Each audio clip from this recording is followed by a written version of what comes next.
Hey, welcome everyone to my channel here, Video Chess Training on YouTube.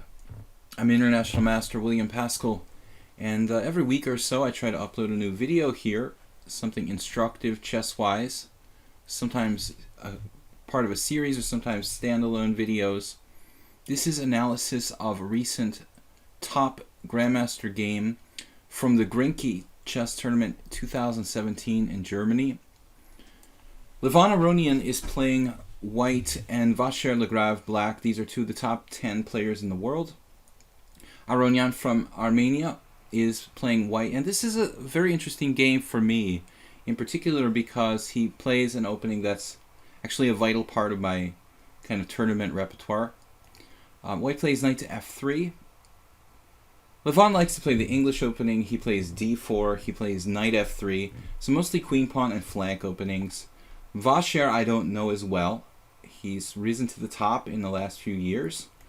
He plays c5, very aggressive player. He loves to play the Sicilian. I myself also play c5 against knight f3. It's a great move for Sicilian players, transposing after e4. It's not easy to deal with the English opening, and whatever you choose, you have to play and know it very well. So he's prepared to play symmetrical English. I also play this repertoire for black. So it's interesting for me from both perspectives. So Aronian with c4 transposing to the English, as I would do. Black plays knight to c6. And now, white has a number of moves here. I mean, personally, I don't play d4 in this position, but I think that it's perfectly okay for white. You can also play g3. Occasionally you'll see moves like e3 or b3, but they're not all that critical. The best move for white, arguably, here is knight to c3. And after this move, I mean, black has a lot of different approaches. Knight f6 is probably the most common move. You can also see stuff like e6. Of course, knight f6. Also, g6 is a move I play with black. The drawback of g6 is that white can play e3, and after this, black will have to head into some kind of Panov, Botvinnik, or weird modern defense. So there's some risks there. That's what I do, but I've always thought about maybe playing something different for black in recent years. So one of the things that's recommended for black is this line that Vachier plays here. And this has been a problem for me. It's kind of a professional variation. I started encountering this, well, for the first time, I guess, maybe around 10 years ago.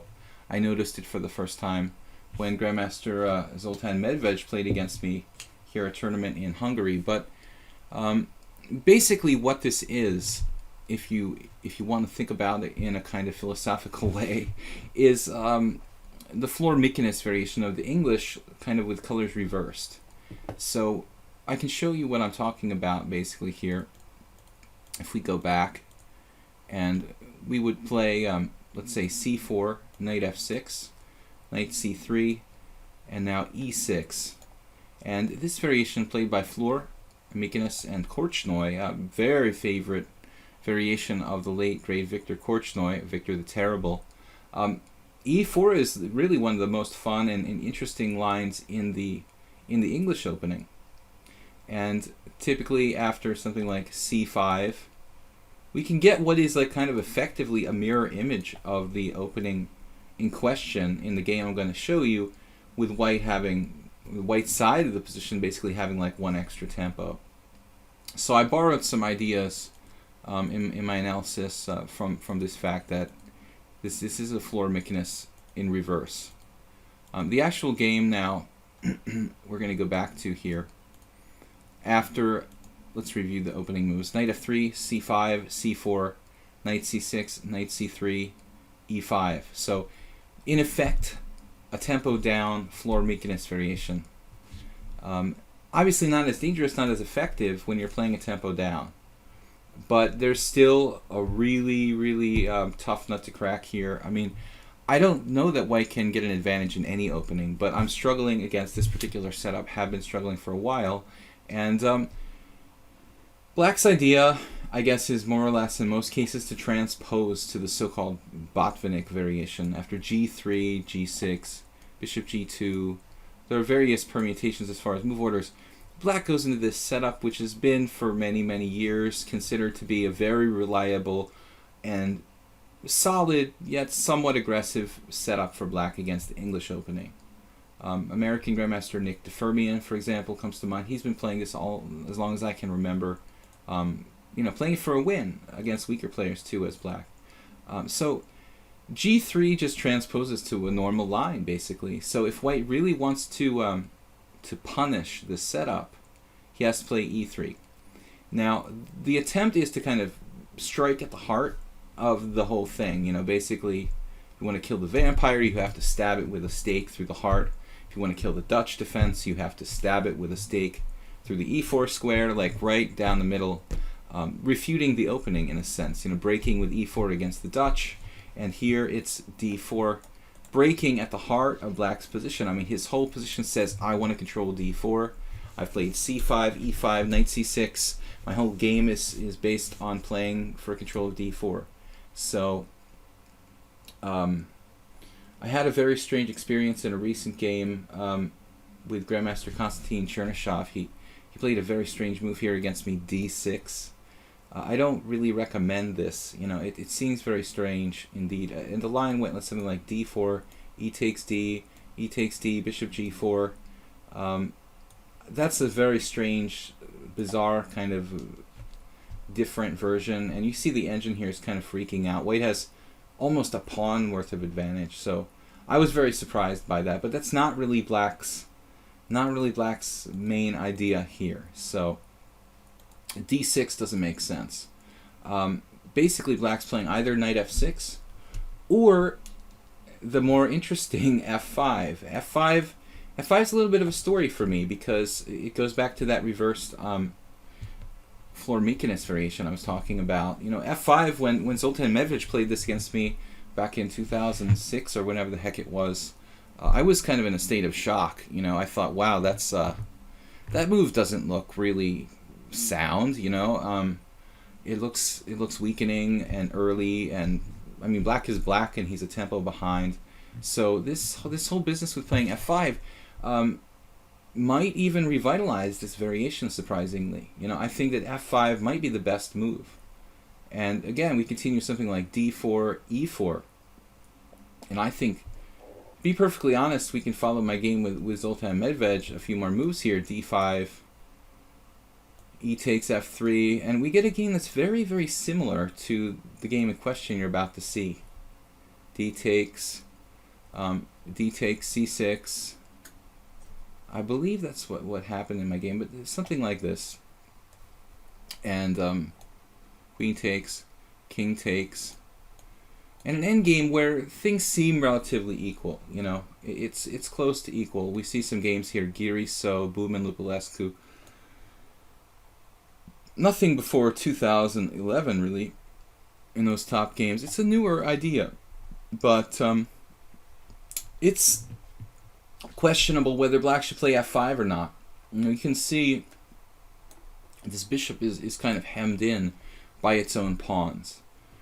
So anyway, that's an interesting question about F5. Is it good or not? But the game in question here, I wanted to mention something first. Where this F5 came into my life was a reversed version of this, an idea I had 30 years ago when I was a chess amateur. When I was white against a very good friend of mine, we used to play this variation on a regular basis, the Flormekiness. And one day I had this idea that I could play F4 here. And it's very funny that my friend was kind of dogmatic. He was a good player, but he was kind of dogmatic. And when I played F4, when I unveiled this idea against him, he was very critical of it. He said, "Oh, F4, you're weakening your king side. That's like coffee house, and it's not correct." And he made fun of it. And we looked it up in the chess encyclopedia. There was like one tiny footnote to this move, but almost never ever had been played. And now we see here games. Look, Elianav Lamy, 2014. Gawain Jones, Bogdan Lalic, 2015. So Hort played it in 1990, which was actually, I was analyzing this back in like 1986 or 1987. Not to date myself too much, but I think we were investigating this around 87. Hort goes and plays it in 1990. So, interesting stuff. But so what this basically is like a reversed version of what happens in that line. But kind of a long backstory here. A little review of what's going on. But so F5 I really like. I think it's a super interesting line, maybe the best chance for black. But anyway, this is okay. This is all well known now. Knight F6. Aronian has played a lot of games in this line, so it's no surprise. He even has a previous game with Vachier in the same exact variation. We'll talk about it in a minute. I've also tried other experimental stuff with like not playing d4, some weird games, but objectively, you could try bishop e2, a3, queen c2, you know, what you want. But anyway, this is critical. So the main line is pawn takes pawn here after e4. Let me see. e4, knight e5, pawn takes pawn, pawn takes pawn. And the main line, I think, for a long time here was bishop b4. But there was a game where Aronian beat Fabiano here in 2012. And this game really kind of casts some doubt on black's position. So basically what happens is Aronian sacrifices some material here, which was a relatively new idea. Bishop e2, queen a5. I once lost to Hungarian Grandmaster in this line, but this idea of castling and sacrificing the pawn, I was astounded when this was introduced. It looks like here Rainier Bouman had played this back before Aronian, so maybe we give credit to Aronian, but it's actually somebody earlier like Bouman who had played it first, sacking a pawn. It's a really cool idea. You know, bishop takes pawn is like a variation, for example, but white could take on c6. So I think that normally it's knight takes e5. Caruana lost this game really badly against Aronian, but objectively, I think you know, it wasn't really because of the opening. But what's striking about this here is the fact that, you know, white is a pawn down, like a clear pawn down, but he has huge positional compensation for the fact that he or she's a pawn down. To a beginner, it's like, well, white's just down a pawn, man. I mean, what's the deal? But in reality, all white's pieces are all set. He's castled kingside. He has no weaknesses, and there's a backwardness along the d file here, which is very problematic for black positionally. So you can check out this game on your own, Aronian versus Caruana. Very impressive stuff. Anyway, you can't be too predictable. So anyway, both sides have to kind of, you know, branch out. By the way, instead of doing that, I mean, black can play other ways, like taking on d4, but that's considered to be like e takes d4, e takes d4. I think even d5. This is an old line, but I'm not sure, you know, if this is really okay for black or not. I mean, to play this ultra sort of positionally, William Paschall versus Albert Bocroche. That's a game I completely forgot about. Nice to see that there. Played in 2010. Lajos Portish versus Radulov, 1983. Portish winning. This is kind of old school. Anyway, you can check out the Paschall Bocroche game at your own risk. Let's see here. So e4, and now normally we're seeing knight e5, as I just showed you guys. Other moves are possible, knight d2, knight g5. But here, Aronian goes a different way now with d5. He doesn't want to be too predictable. This variation, I thought it's just harmless. And probably Vachier, you know, has the same opinion. But I'm not that sure after this game. I mean, this is a very impressive kind of strategic endgame that Aronian pulls off here. So we'll decide for ourselves. Some people might consider this game to be kind of boring, but I think it's very important from a strategic side. So takes, takes, takes, and now queen takes d8 check. And the first thing you're going to notice is that Aronian-Vachier 2015 draw. So they had played the same variation once before, and we're actually repeating that game. King takes d8, and now pawn takes f3. Let's just take a second here to kind of evaluate what's going on in this position. At first glance, okay, maybe it's a Grandmaster draw. The computer says it's equal, but what Levon manages to do in this game is very important. Now, unlike the position with the pawn on f5, Black's bishop has some life, the bishop on c8. His king is usually hiding on c7. White needs to activate his bishop on c1, particularly. The one on f1 is restricted by the pawn on c4, but it has some potential to go to e2, d3, maybe h4, bishop h3, trade it off. There's a lot of ways for it to get into the game.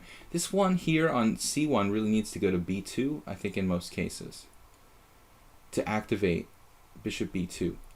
So in this position, there's 4 games with g6 played twice, king c7, a neutral move, and bishop d6.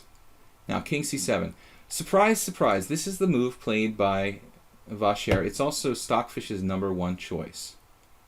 Now, I don't know. I mean, the other players playing these positions, these games, are good. You know, Anna Muzashuk, Vladimir Belov. But honestly, do they know this line that deeply, like someone like Vachier or Aronian? Probably not. Anyway, g6 looks interesting, trying to like counter Fianchetto, which is Muzashuk does, and Belov. So g6, b3, but look at the engine's evaluation jumping, like White's a little bit better after bishop g7, bishop b2. You're going to have to move that king, and the plan here is to put it on e7. So that's the difference, putting the king on e7. In both games, White didn't win, but it looks like White probably has a small advantage here. Knight e4 or bishop g2. But one thing that we should start to talk about, which is the most important feature of this game, is the distribution of the pawns. And what Aronian does, and what's very important, is that he immobilizes this 4 on 3. So let's talk about this a little bit in terms of strategy. Going back to the game, we've got king c7 here.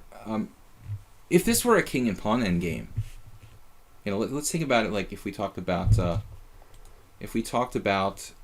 let's say the exchange Roy Lopez main line. If you reach this kind of pawn structure where one side has 4 against 3, but that pawn is doubled and he's unable to make a passed pawn on that side of the board, whereas on the other side of the board we're able to make a passed pawn. If this is a king and pawn endgame, it's probably a winning position for the side that can create a passed pawn. And that's the basic premise why White is better here in a theoretical sense. On the other side of the coin, we can't force a king and pawn endgame. That's almost impossible to do against a really competent player.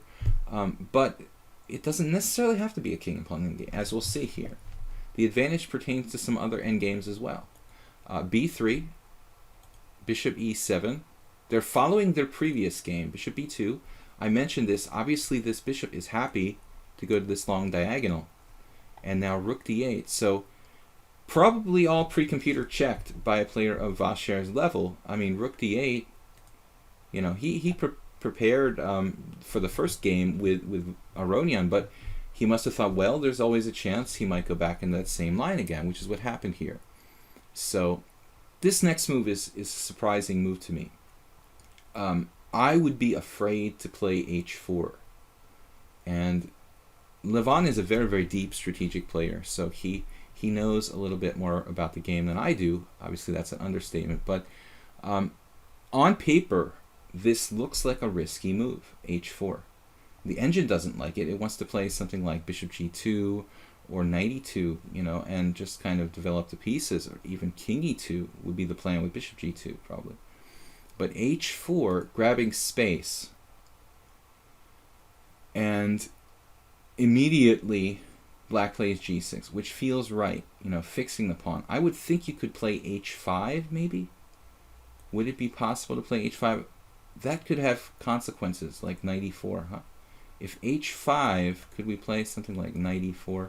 Actually, would be similar to the game, a variation of this typus. Very similar to what happened in the game here. But so my concern is that this pawn gets fixed on h4.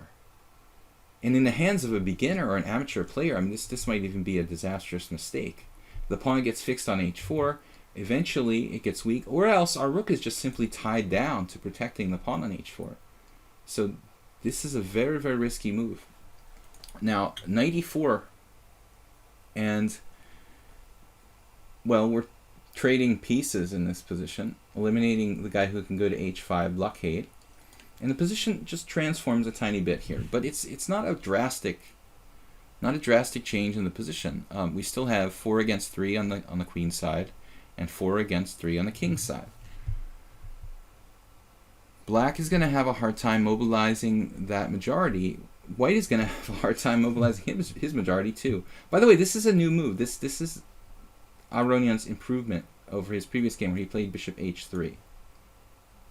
So this move, I guess, was something of a fail. You know, bishop h3, the computer hates it. It's like bishop takes h3, rook takes h3, and king d7. That's a cool move, by the way, but probably a little fancy. Vachier wants to centralize his king on like e8 or e6. Probably too fancy, but anyway, it was a draw. So Aronian doesn't want to trade pieces here. He plays instead knight e4, I mean the bishops. Knight takes e4, f takes e4. Now, most players, even grandmasters, might like shake hands and agree to a draw in a position of this ilk, and the computer says that it's equal. What's the first move? h5, fixing the pawn on h4.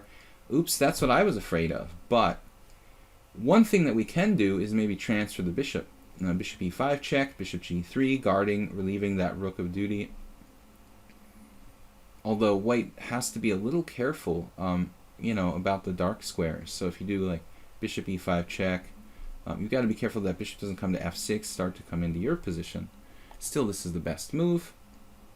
Black doesn't really have a convenient move here. It takes some guts, but maybe king b6. That's a weird move, but in the event of something like bishop g3, black could play bishop f6 and start to get really kind of annoying. I think that's worth considering, but not a move most human beings would be comfortable with, even a top-level player of Vachier's caliber. So he plays the human move, bishop d6, and now bishop f6, which is a little bit of a gain for white. He's kicking that rook off the open file. So Aronian making microscopic progress here. Rook e8, f3, that's fine. Bishop g3 check, no problem. What's going on here? It's just a draw. I'm sure all the spectators are moaning draw. Is it just a draw? Because what's going to happen when white eventually pushes up on the king side, all these 4 pawns against the 3? a5, active move, no big deal. a4, we just shut it down. Frozen on the queen side.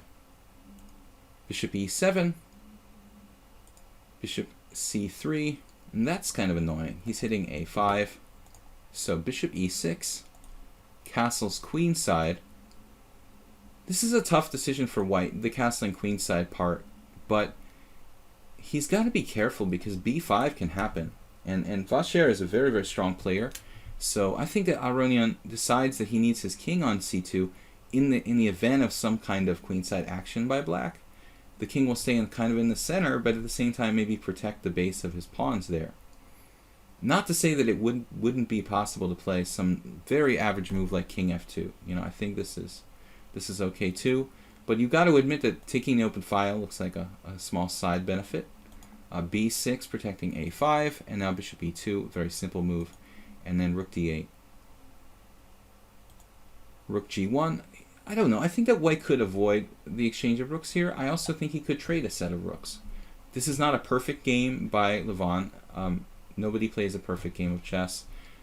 I'm not sure he had this game like worked out, you know, and he wants to play for f4, f5, but I think that he's right to trade one set of rooks at some point so that black doesn't have a lot of counterplay.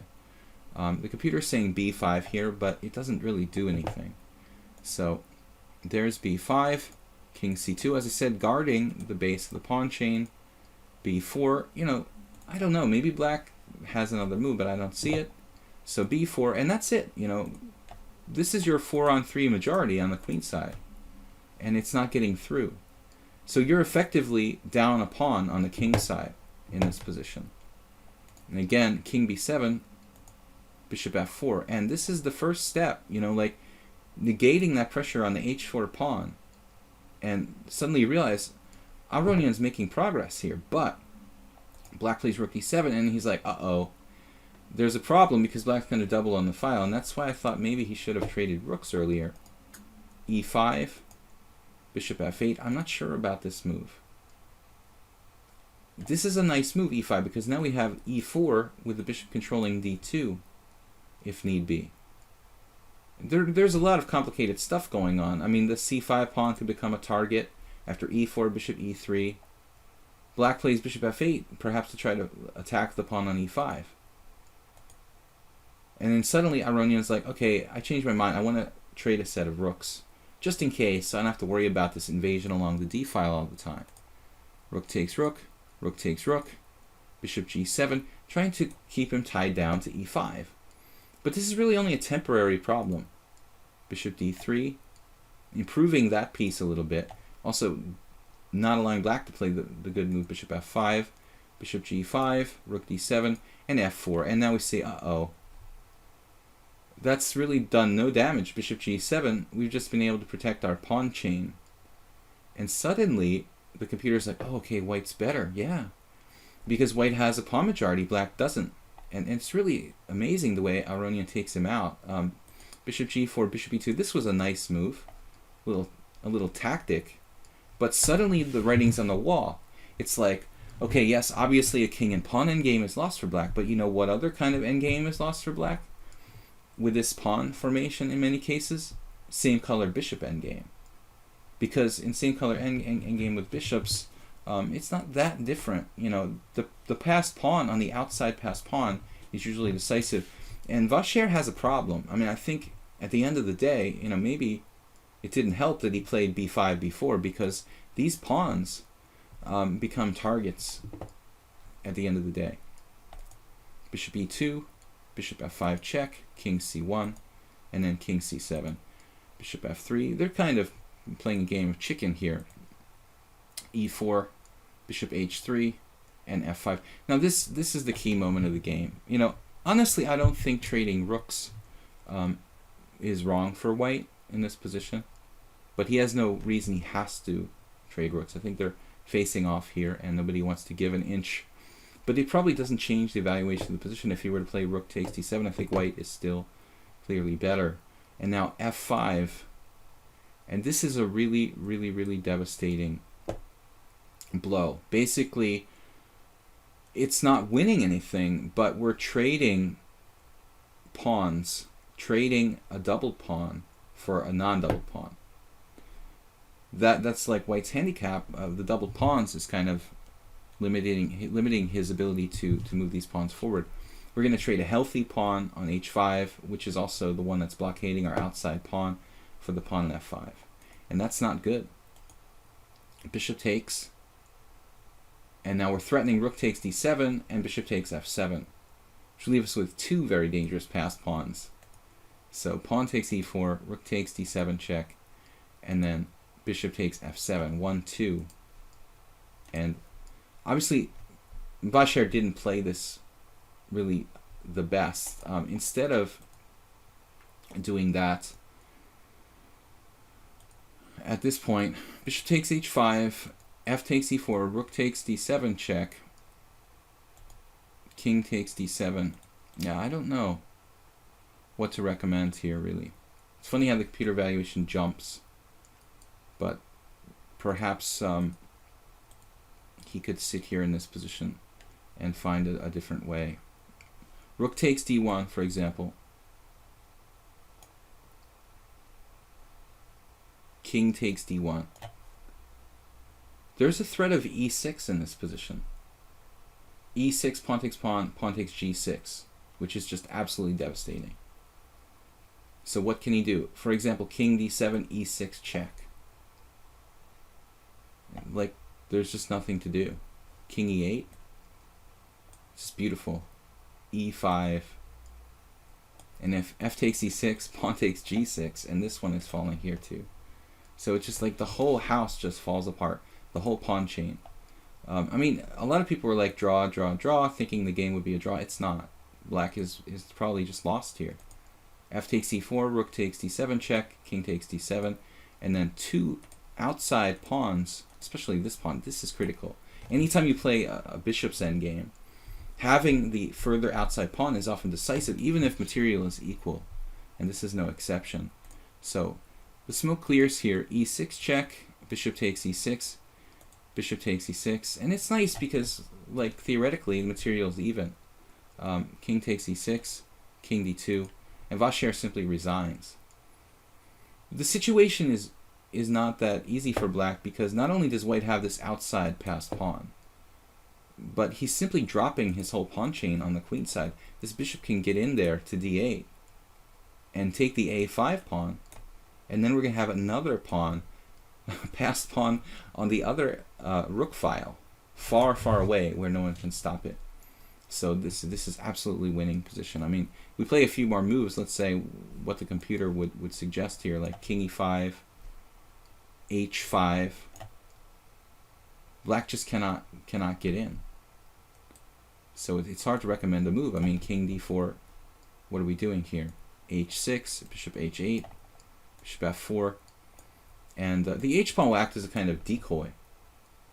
We don't let the black king in. And we're threatening bishop c7. We're also threatening bishop d6, bishop f8, and bishop g7.